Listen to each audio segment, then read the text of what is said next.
like, subscribe, and share to Voices of Linden TV.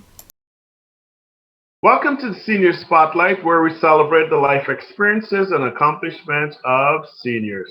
I'm your host, Andrew James, and today I'm pleased to have with us in studio via Zoom, Elder Colleen Walters. Thank you for having me this evening. It's indeed a privilege. Welcome aboard, Elder. Can we jump right into it? Can you tell us a little bit about yourself?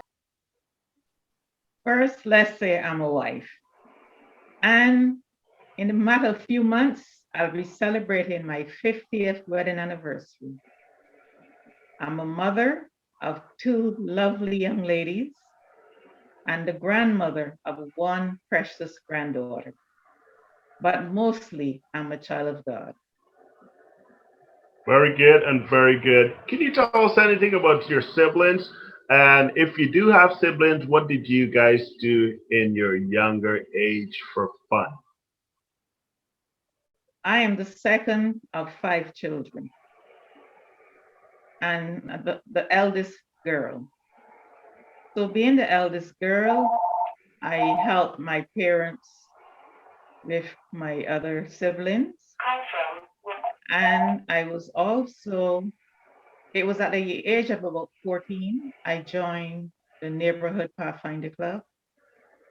And I would say that's where I had most of my fun. I enjoyed camping, going visiting other islands.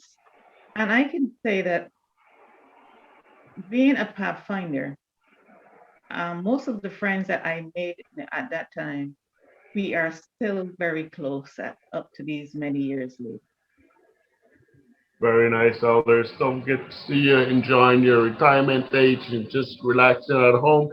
Can you back it up a little bit and tell us what was your first job? My first job. Well, you know what? I think, let me relate an incident first before I tell you what my first job was. I was an assistant manager of a branch of the telephone company. And I was probably about 16 and a half when I received that job.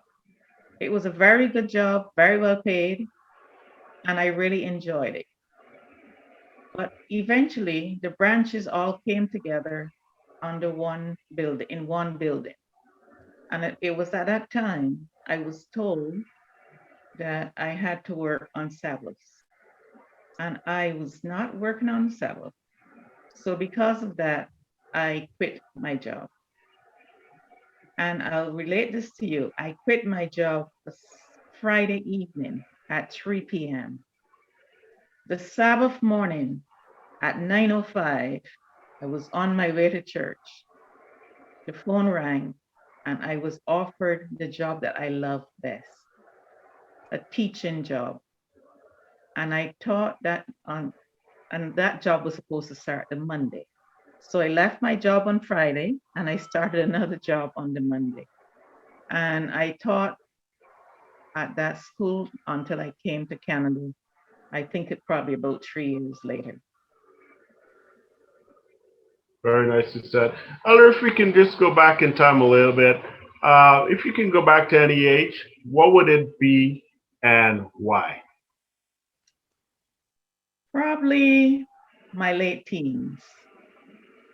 It was at that time I met my husband.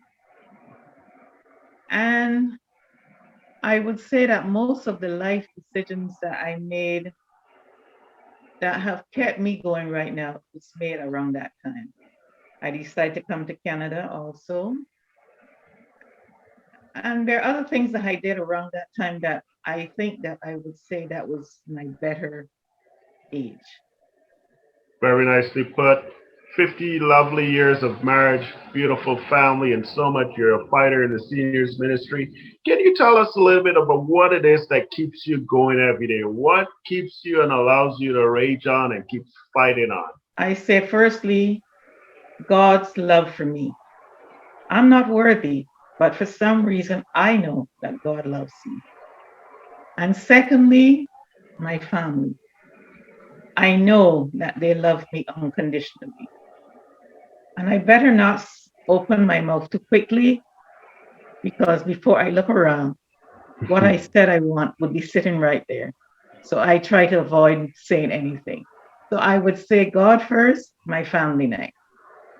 Very good. It's always good to put God first. What do you remember about the place you grew up? And if you can tell us exactly where you were born.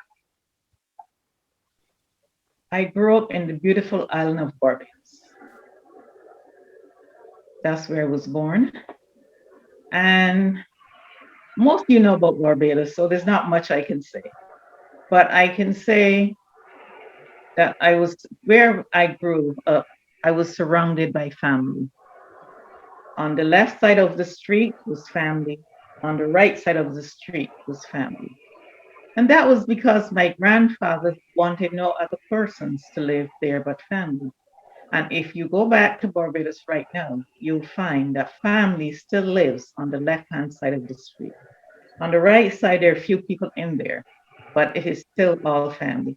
And you know something, we had our ups and downs, but surrounded by family, I guess, kept us going as a group.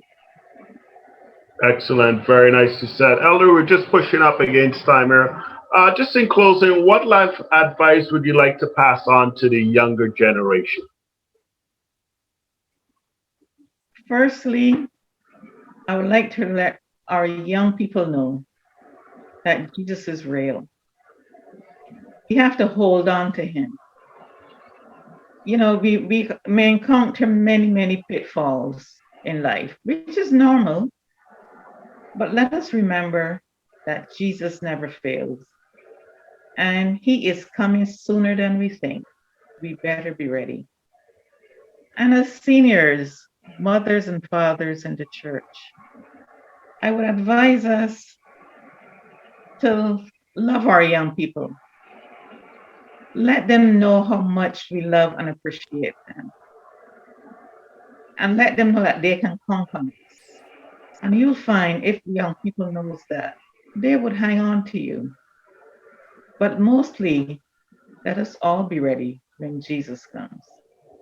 Excellent, Elder. Can you tell us a little bit about how the pandemic has affected your daily life? Really, it has not affected me personally that much. I am retired, as you know, but mostly visiting, going to church and associating with my friends at church and like our the regular lunches and that type of thing. But other than that, it has not really affected me mostly, Tangy. I don't go grocery shopping as often as I did.